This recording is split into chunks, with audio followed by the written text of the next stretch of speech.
नमस्कार, मी Gautam Kamble. GK news मराठीमध्ये आपलं सर्वांचं स्वागत. तुम्ही पाहत आहात मराठवाड्याच्या कुशीतलं जीके न्यूज मराठी. आता घेऊ विविध क्षेत्रातील राजकीय, सामाजिक, आर्थिक, कृषी आणि क्रीडा व तसेच शैक्षणिक विषयी घडामोडींचा आढावा. चला तर वळूया पुढील बातमीकडे. आता बातमी आहे आरोग्य विभागाची. पाहूया सविस्तर. रुग्णांना वेळेमध्ये उपचार मिळावेत म्हणून अतिजलद सेवा देणारी 108 रुग्णवाहिका या रुग्णवाहिनीकडे पाहिले जाते. मात्र 108 रुग्णवाहिका वेळेवरच उपलब्ध न झाल्याने एका वृद्धाचा उपचारादरम्यान मृत्यू झाल्याची धक्कादायक घटना नांदेडच्या हिमायतनगर येथे घडली आहे. मारुती पारडकर असं या मृत्यू झालेल्या वृद्धाचं नाव असून मारुती पारडकर यांना उपचारासाठी हिमायतनगर येथील शासकीय रुग्णालयात दाखल करण्यात आलं होतं.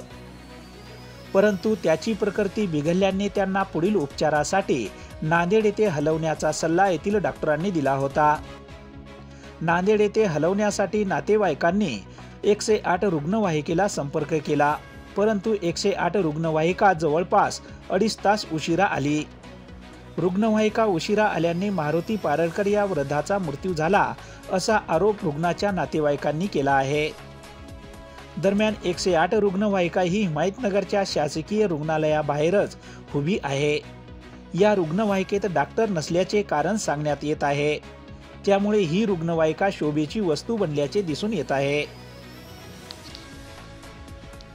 हिमायतनगर ग्रामीण रुग्णालय येथे खुडीचा एक पेशंट, त्यांचं नाव मारुती पारडकर, वय वर्षे 60-65 वर्षे वय आहे आणि थोडंसं अस्वस्थ वाटत होतं, तर ग्रामीण रुग्णालयामध्ये दाखल झाले. दाखल झाल्यानंतर प्रथम उपचार करण्यात आला, ऑक्सिजनसुद्धा देण्यात आलं, पण त्याला व्हेंटिलेटर लागू लागलं आणि इथल्या प्रॉपरच्या डॉक्टरनी ग्रामीण रुग्णालयाच्या त्यांना नांदेडसाठी रेफर केलं. तर 108ला कॉल करून 2 घंटे झाले होते. 108 इथं उभीसुद्धा आहे आणि शोभेची वस्तू झालेली 108. त्यांना वारंवार कॉल करूनसुद्धा आता यायलो, 10 मिनटात यायलो, अर्ध्या घंट्यात यायलो, 15 मिनटात यायलो. हिमायतनगरची गाडी अवेलेबल असताना डॉक्टरच्या हलगर्जीपणामुळे, कर्मचाऱ्याच्या हलगर्जीपणामुळे या 108च्या आज हा माणूस दगावला आहे. तर याला मनुष्यवधाचा गुन्हा दाखल करून या संबंधित कर्मचाऱ्यावर वरिष्ठ लेवलला मी तक्रार करणार. तुम्ही पाहत आहात महाराष्ट्राच्या कुशीतलं जीके न्यूज मराठी.